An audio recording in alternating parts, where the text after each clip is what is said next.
Hey everyone, welcome to the Solo Shoutcast. My name is Drybear, and today we'll be covering a My Revenge Cup number 7 match. This is round 3, a best of 1 single elimination between the My Revenge Cup number 6 champions Juice Gaming and the European team Noduswonders. And it'll be interesting to see if they can pull off a Noduswonder here and take down the champions from the previous cup. This is a single elimination match, as I mentioned earlier, so if Juice Gaming gets knocked out here, they will be out of the running and will not be here for the finals. And the winners of the semifinals will be after this is the last round of elimination up until the semifinals. The semifinals losers will be knocked into a consolation ladder where they will play for 3rd and 4th place, but everyone else will go to the finals. The top 2 teams will go to the finals, which will be a best of 3. So in this match, we'll have Juice up against Noduswonders, and let's see who's playing what. For Juice, we're going to have Lassus on top of Sun Wukong, Xing playing Odin, Juice Derby in the mid lane with Agni, Allied playing on myR, and then Ra is going to be played by Matty Pocket. And looks like we're going to have Matty Pocket on Ra laning with Odin in the left lane. We're going to have Jerby playing Agni in the mid lane, and in the right lane we're going to have Lassus on Monkey and then myR. So Monkey and myR is a very strong lane here, and we actually see the buff camps are going for this here. They're going to be starting out the medium camp. This is very common in the current meta, starting out these buff camps, getting a little bit extra experience, a little bit extra gold. And let's go ahead and check at the other team, Noduswonders here. We're going to have Essen playing on her with his lane mate Focus Me Noob on Sobek. In the mid lane we're going to have Sun Touch on Ao Kwang, playing against Jerby on Agni, and then on the far left lane, we're going to have Thor played by The Daron, and then Isa Grinch on Bacchus. So Bacchus Thor is an interesting lane. They do have some good initiation here, but not the greatest. They have some good damage output. It's going to be interesting to see how they play this out. Bacchus has a very good jump, and the wall from the Thor could be played out really well, but with the heals coming out from Ra will make this a very clean lane to watch and see what happens, and hopefully some good action come out here. And let's see what we can check out. So buffs, looks like we're going to go for a blue buff here, and they're actually using this trick we've seen a couple times before. 2 players block it physically, and then the minion buff will try to go after the player from the mid lane. The mid lane player will aggro the minion camp, pull it out, and then the 2 blocking it will prevent it from attacking the mid player, and the minion will actually sit there for about 5 to 10 seconds, not really attacking anyone, so you avoid a lot of damage to come out. You see they took very little damage here. They actually got a blue buff with just small amounts of damage on top of Odin. So we're going to have Odin and Ra in the left lane, Ra playing a support role of course, and then Thor and Bacchus playing over here. Ra, we've seen Ra support played a lot, doing some good harassment there with the Celestial Beam, a good slow. The Divine Light is an excellent slow early on in the game, and then we have the Solar Blessing, which is a very good heal, allows for pushes to heal the minions, but also heal your lane mate. So this is an interesting lane. I don't see much kill potential coming out here. This might be a bit of a stall lane, trying to keep this. This is going to be a safe lane. Just probably get some farm up for the Odin. Odin will most likely go for a Brawler type build, might go into a Deathbringer or something like that with some Cheen's Blades. Here comes Initiation with a lunge on top of Bacchus, hitting Thor a few times, take him down. But again, this isn't really a kill lane. This is more of a control lane, a freeze lane. Here comes the Thor with the Tectonic Rift to prevent them coming out. But at that point, they didn't really have much else to go after. They used their abilities already, Celestial Beam, and then here comes the Solar Blessing to heal up the minions and heal up Odin. But again, they did take some good harassment. They just have to play a little bit safe. I suspect that Ra and Odin will push this a lot harder. Here comes the lunge, jumping on top of Thor. Here comes the Gunner's Might on top of Bacchus, harassing him and backing into the tower. But again, that's about all they have. They're a little bit limited until they hit level 5.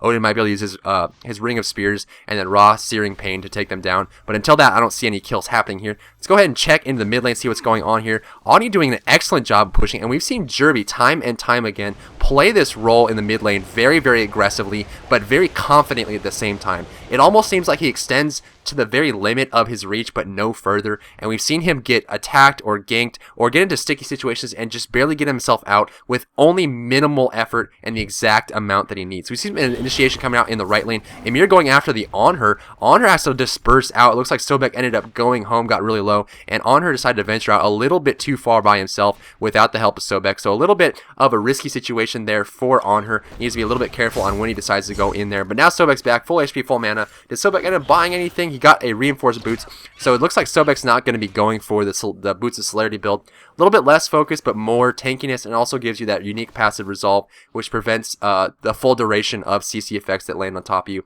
So it looks like they're going to be heading home here. Does the Monkey finish his Heartseeker? He does, and it's a good idea for the myR to head home as well, making sure that he picks up consumables or any items that he can buy. Looks like he ended up going for reinforced boots himself, just going for the tanky build. Less focus, but he might go for more focus-based items like a sovereignty or a void stone, something like that. Focus on a myR is very, very powerful, so it's something we can look for to see him build. Looks like Onher's going to end up going home. He probably just got enough for his Heartseeker to see if he finishes it off. He does finish it off, so now he's going to be looking to stack those back up. Now let's head back into the left lane here as we see some action. Looks like Ra and Odin are pushing this up really, really well. Bacchus and Thor having a tough time defending this lane. Bacchus actually taking a lot of harassment, drops really low here, and we see the ultimates are all up. Looks like Bacchus is going to head home, and Thor's going to have to be really careful, although he does have his ultimate. As long as he can get the spin up on his ultimate into the air before he dies, he's just be fine. Here comes the ultimate. Oh. If the myR's attunement didn't land there or he didn't get full out of range there, Odin's spears might have trapped him with Ra in the Searing Pain. All of Ra's abilities minus the Divine Light can go over the spears for Odin, so definitely would have been a bit of a pickle if he didn't have that Mjolnir's attunement up. So we got some initiation coming out. Sobek gets dashed through and doesn't actually make it past. Here comes the monkey. Let's see if we can't rewind a short little while, see what happened there.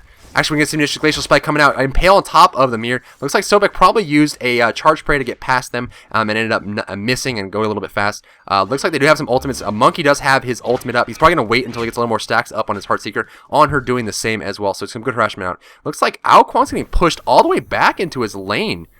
All the way back here, not able to do it, and Ao Kuang's build worries me a bit. So we ended up going for it, and he finished his Boots of Celerity 2. So he's going for a Warlock Sash first into Boots of Celerity. He had Boots of Celerity 1 and Warlock Sash 1. What this does is he's really going to have to focus on getting that the Warlock Sash up so he can start stacking those items. That's the Warlock Sash has 100 stacks on it, so you need to be stacking it up very, very soon. It takes quite a while to stack those up, and he needs to finish that as quickly as he can. I'm not entirely sure why he decided to put another level into his Boots of Celerity. You don't really need movement speed in the mid lane, but I guess he just wanted to spend the gold and make sure he was extra safe. He doesn't really need the focus either. All the focus does for him is increase the movement speed gain from his Slither. So looks like an initiation in the right lane again. This is going to be the lane to watch here as the action's coming down. Looks like they're going to be looking for an opportunity. If Sobek can get a good charge spray, another tail whip on the tower range like we saw in the beginning of the game, some definitely good harassment out there. Here comes the Furious Monkey to jump on top of the Sobek. On her doing some good harassment, take this down. Looks like they're going to back together, see what Wukong ends up going for. Probably Warrior's Tabi to fill us up. Yeah, level 1 Warrior's Tabi, and Amir's probably going to get, just finish his Aegis Amulet. Monkey actually doesn't have any active items yet. Kind of a cocky build, but definitely very thin as far as damage output, so he's going to be able to finish those items quickly. Let's look at some initiation on top of Thor. Thor jumping up on top of Agni. Agni getting hit by the ultimate from Ao Kuang, uses the Aegis Amulet trying to defend himself, uses one ultimate, two ultimate, actually dashes out and barely survives. Here comes the Happy New Year on top of the Monkey. Monkey going on top of the Ao Kuang. Ao Kuang gets dropped by the Monkey, and this is what I was talking about earlier. Agni, played by Jerby, just so much confidence. You see, I got ganked by the Thor, sitting in the main lane, hits in a pocket, gets hit by the Spirit Tempest from Ao Kuang, but has the peace of mind to sit here, use the Aegis Amulet to avoid some of the damage, and then put out 2 meteors and a stun before he decides to dash on out with Path of Flames. Just so much control and confidence in the mid lane, just barely waiting until the very last second until he has enough HP to get out and gets out. And the Monkey comes out. I'm not sure if that was a called gank or not, but definitely a great reaction there from Lassus on the Monkey, coming in just in time to his Happy New Year and take down Ao Kuang before he can even finish it. And does he even have his Warlock Stash yet? He doesn't. So he doesn't have that Warlock Stash yet. He doesn't have anything big. He has the 2 items. Here comes the ultimate count from Seared Pain on top of the Thor, preventing him from going home, but not going to be enough to finish him off there. So definitely preventing him and just stalling him an extra time. If you do see an enemy backing like that and you have the opportunity to stop them, it's always a good idea to stall them so they waste more time going back home and then having to walk back to the lane. So right lane, we see some initiation. Here comes Monkey going in after the Honor. Honor gets stunned and then uses the Glacial Spike. Here comes the Lurking the Waters coming up with Sobek. Honor jumps on out here. Last is going for the last. Here comes the Monkey. The wall comes out to prevent the Honor from one more hit will do it. Takes down the Honor. Sobek going after this. Sobek might get caught here. Is really far away from his tower. Let's see if he can get out here. Might go for a charge prey soon. There's a charge prey getting out, and to see if they can go up. If they get another wall up, they might be able to block him. It looks like they back off. I'm not entirely sure if the wall was off cooldown or not. Here comes the ultimates coming out. Aegis Amulet a little bit too preemptive there. He probably would have survived that ultimate, and he had no meteors left from Agni, but definitely just playing it safe. But Agni does know that Aegis Amulet is on cooldown now, so he needs to be careful about where he places himself, and if he runs into Agni too close without that Aegis Amulet, he's not going to be able to take it out. So we see Monkey and Amir heading towards the mid lane, Ra and Odin going after the damage buff here. Let's see if they end up going for this damage buff coming out from, and this is what I'm talking about Juice Gaming. Just so much coordination, they have planned strategies, all that kind of stuff. They both went for the damage buff at the same time, and it looks like they're going to be heading towards the mid lane to push this down. Thor coming from the left to see if he goes for this, but Amir coming out with Monkey. Ao Kuang does not see it. He might get run into right here. Here comes the Frost Breath. Happy New Year comes out. There's the Frost Breath and the Glacial Strike. Here comes the ultimate from Agni. Drops Ao Kuang in under a second and just gets dropped, and the tower goes down. Not enough reaction timing coming through. This is why it's so hard to deal with Juice as of the current team setups now, is because they're so well together. And then Sobek and Honor heading over, but didn't even realize that they were gone. And then Thor was a little bit late there. He probably could have ulted, but he's just level 7, a little bit underfarmed, a little bit underleveled, and probably couldn't defend that by himself. And Ao Kwang just had no idea. Blindsided from the left, from the near monkey. The Frost Breath comes out. The Happy New Year comes out and drops him in all that damage. Ao Kwang didn't stand a chance. Let's see if Ao Kwang actually doesn't have enough to finish his Warlock Sash yet. So this is just a product of him putting a little bit of extra money into his Boots of Celerity. The Boots of Celerity are cheap, but he needs to get that Warlock Sash up as quickly as he can. The Warlock Sash is one of those items where if you don't start getting stacks on it as soon as you can, it doesn't pay off very quickly. You have to start stacking that up. You have to get it finished as quickly as you can and get those stacks up, because if you don't, that's just an item slot that's just sitting there without full effectiveness. Looks like Monkey's going to run right into on her and gets impaled into the wall. The wall comes out, but does not block on her, but blocks the Sobek. Let's see if we get the freeze out.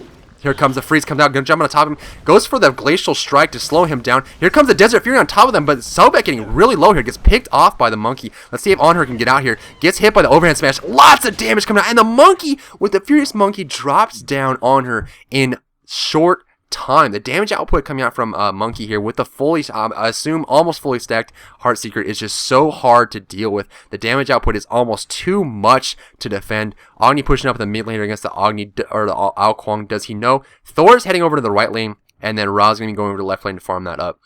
If we look at the gold numbers here, it looks like Juice is up by about 5,000 gold, 6-0 at the 9.5 minute mark, which is insane. That is nearly a kill per minute, just under that, and it's just so much action coming down. It's so hard to keep up with the pace that Juice is sitting. Noduswonders play up a valiant attempt here. So let's see what they can come back with. On Her lost his stacks on his Heartseeker. He's going to have to farm that back up, and Ao Kwang really needs to finish this Warlock Sash. See if he's heading home here. He's just sitting in the mid lane. He needs to get enough money to finish that Warlock Sash. The last level is over 1,100 gold, so he needs to get that farmed up and finish that Warlock Sash. He's going for the medium camp over here, trying to get that Sash done and get those stacks up so he start getting effective. He really needs to get another item too, because at this point, the only way Ao Kwang fits into a competitive game is if he gets enough damage and enough farm to be relevant. If Ao Kwang is underfarmed, he's almost nothing. He doesn't provide enough damage. His tornadoes won't put enough damage to put in. His only effectiveness is really his tornadoes and the fact that he does good damage, because he doesn't provide much to a team fight in forms of CC or anything like that. So Odin's in the front of the Gold Fury layer here. Looks like Baka is going to head over, trying to attack the Ra. Ra uses the Searing Pain to clear the whole wave, and Odin's probably going to go for the CDR buff behind their back. So see if they do notice this. Ra's going to be backing up here. Thor might realize this, might come right into the Odin and going after the C-Route. Actually turns around to go for the Ra. Bacchus and Ra going at this. It's 2v1 situation. Gets stunned by the Tectonic Rift, and Odin is still doing the buff. Looks like he still wants to get this buff. Gets the last hit. Goes off, trying to help. Goes for the ultimate. Drop down the Ring of Spears. Here comes Bacchus, but they can easily both jump out. Here comes the Thor ultimate drop. Belly flop comes on out. Let's see what they can do. The sprint comes out from the Odin. Odin diving into tower range here. Might go for a Gunner's Might. Here comes the Gunner's Might to slow him down, but Thor is still in the air. Keep in mind. So Bacchus getting out low here. Here comes the Thor ultimate landing on top of the Ra. Here comes the ultimate from the Bacchus. Odin decides to back off. Goes after the Ra. Ra going for some good damage here. Might throw it down.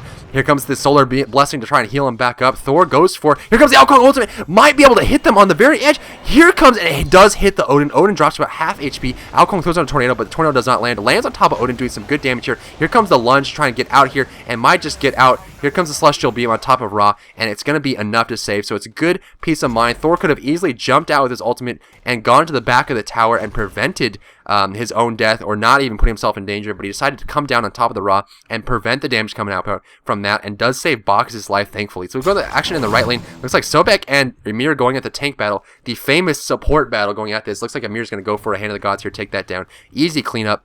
Push this whole lane up. Anytime you see a tank who has a Hand of the Gods clumping minions like that, you know they're going to either go for an AoE or a Hand of the Gods to push that down. Looks like Sobek and Ymir both heading home.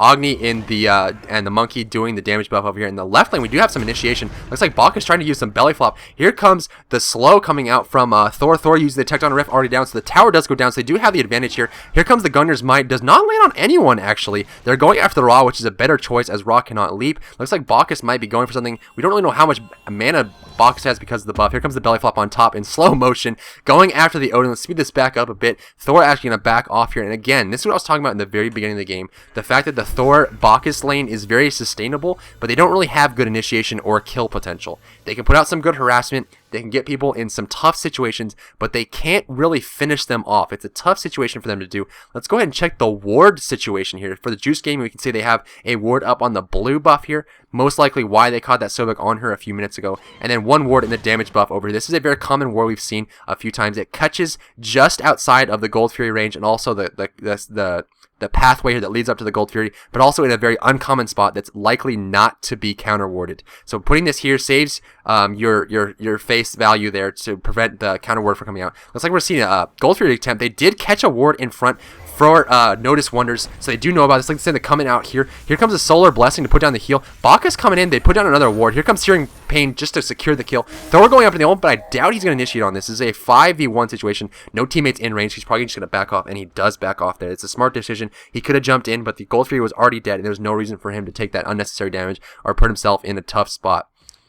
Sobek might go for a charge prey here, see if he can't catch this monkey. Here comes the Odin, might go for a Ring of Spirits, gets impaled backwards. Awesome reaction there. Sobek a little bit caught out, uses the tail whip to do some good damage here. Here comes the Odin's ultimate. Here comes the Lurking in the Waters, and Agni ultimate comes out. Here comes the Ignite, doing some good damage to the Sobek. Let's see if we can get some counter initiation. The stun comes out. Here comes Amir, but Amir lands a double stun and the Glacial Strike on top there. Happy Near comes out, goes for the overhand smash, and drops on her in one hit with the overhand smash. Shin coming down with the Odin, lunge on top. Here comes the Alcorn ultimate, lands on top of Jerby. They're backing off here. Here comes the Thor trying to back off. And Ao Kwang goes for the Odin, but does not land the sprints up. Here comes Lassus trying to get these last hits. 3v2 in the back here with the team Tectonic Rift blocking off their retreat, but also blocks Ao Kwang's retreat. Ao Kwang uses the Aegis Ambient, but is it going to be enough to send? Bellflop comes out on top, but here comes the Baka's ultimate, gets some good damage. Solar Blessing coming out, and the overhand smash just did huge damage here. Let's see if the Celestial Beam can take them down. And the double hit on top of Thor.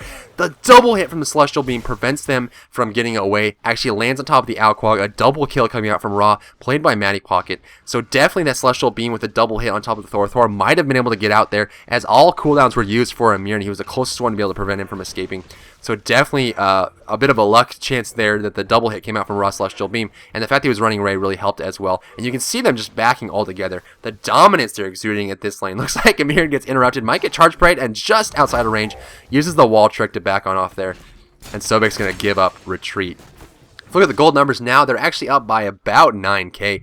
So that gap just getting bigger and bigger. 12-0. Juice Gaming really setting the pace for this game and showing their dominance, showing why they were the champions of myRevenge Cup number 6, doing a great job here. Let's look at the vision. The vision is actually limited. Look, there's no wards up, but we do see some wards coming out from the support player on Juice. Might be throwing that back up. Do they go for a Fire Giant attempt here? Onher's going for the mana buff here, but do they know? Let's look at the vision for the teams. Juice has full vision of the Gold Fury and the Fire Giant. If we look for Noduswonders in the bottom right corner of the screen, you can see that they have no knowledge of the fact that they're in here for the Fire Giant.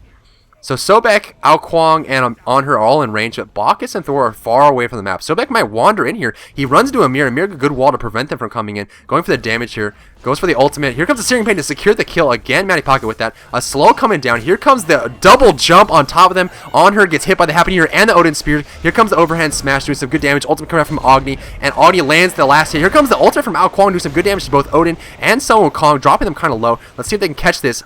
Monkey's going for the kill, all that double pick there, so 3v5 at this point. Monkey trying to go after this 1 hit, 2 hit, and decides to back off because Bacchus comes. Here comes the somersault on top, because Sun coming out from Agni, and the damage from the Monkey takes down Ao Kwang. Ultimate coming from Bacchus, but it's a 2v5 at this point. Let's see if they can come. The Frost Breath comes out from here. There goes the Glacial Strike. Here comes the damage coming from Monkey and drops him low. Thor trying to ultimate out. Let's see if he can get the ultimate just in time, but he doesn't. And the hammer flies away and lands on his belly. Just too much damage, and I think that would be mainly attributed to the fact that they didn't have any wards up on the Fire Giant. So Onher and the Sobek wandered right into the Fire Giant and walked into their doom. Get caught and it's unfortunate their timing was such that they walked in as they finished Fire Giants. They were on their way out, so they just got 5v1. Both Odin and Monkey jumped out the side of the Fire Giant and just did some great damage there. Desert Fury coming out, doing some good harassment, doing some actually some good damage. Looks like Amir's going to get thrown back to the base by the charge by Tail Whip, pushing back out. Gets aggroed by the Minotaur. The Minotaur's going to do some great damage here. Let's see if we can take this out. Here comes the Searing Pain, the Aegis Amulet just in time. Sobek going for this. Looks like he's going to be able to take this. Amir goes for the freeze, but is it going to be enough? He doesn't get it as the the Lurking in the Waters, I'm sorry, jumps up and takes out the Ymir just in time. Here comes the overhand smash, taking the Sobek kind of low, goes for the somersault. Needs to be careful as Thor lands in the back here, going after the Odin. Bach is going after the Monkey. Let's see if we can catch both this at the same time. Ultimate coming out from the Augie. Monkey getting out just in time, but the Thor dropping quite low here. Here comes the Mjolnir's Tomb trying to teleport out, but the Monkey bounces off. Oh no. Oh, we gotta, oh no. Oh geez, let's catch that in slow motion. Thor coming over here, dropping kind of low from the ultimate. Gungnir's Might drops him really low here. The Monkey throws, bounces the Bacchus, bounces the Ao Kuang, bounces off the Ao Kuang, and hits Thor in the head. Oh, for the last hit. Oh, justice. The Blood God will be pleased. So definitely another good pick there. The Ymir would be the first one to die for Juice Gaming, so 18-1 coming out from this game, but definitely just so far behind for Noduswonders. They're behind by over 10k, 11k, actually 11.2k at this point in the game. So definitely having a tough time, and I think it's part of it is the fact that they had tough time in the laning phase. They didn't respond quick enough. They didn't call their missings quickly enough here for Ao Kuang. Ao Kuang got flanked once or twice in the laning phase and got taken out. The Juice Gaming grouped up in mid lane and just mobbed on top of the mob squad all over the place and did some great ganks to set the pace of the game. Monkey got those stacks up really high, and they made a point of killing on her several times in the right lane to prevent him from getting those stacks up on the Heartseeker, so he's a little bit less relevant. And the fact that they didn't have wards up, so they didn't know when they were doing the Fire Giant. They covered the Gold Fury. I just don't think that Noduswonders realized that they were going to be going for a Fire Giant at the 14-minute mark, which is a little bit early for some teams, but they were just so far ahead, and they had good tankiness. They had all their ultimates used. They used 3 Meteors plus the Searing Pain to secure the kill, and we see Ra actually using the Searing Pain to take down the Gold Fury and the Fire Giant to secure those kills. It's very important to use those big burst type abilities to make sure your team does get that kill and get that buff. It's very important to pull that off. So it's just amazing pace that we see coming out from Juice Gaming, and it looks like that Noduswonders is in a tough spot to try and defend this. Looks like we have 4 people in the right lane pushing down this right tower. Odin being the only one. It might get ganked here. Let's see if they come out. Odin Spears comes out to trap the Sobek. Sobek getting really low. Actually gets taken out by the Odin solo. 4v1. Gets done by the Bacchus. Belch gets hit a couple times. Gungnir's Might comes out, does some great damage on top of the Thor. Looks like Honor might be going for an impale here. If he cuts the corner, here comes the Mjolnir's Atonement. The Obelisk comes out.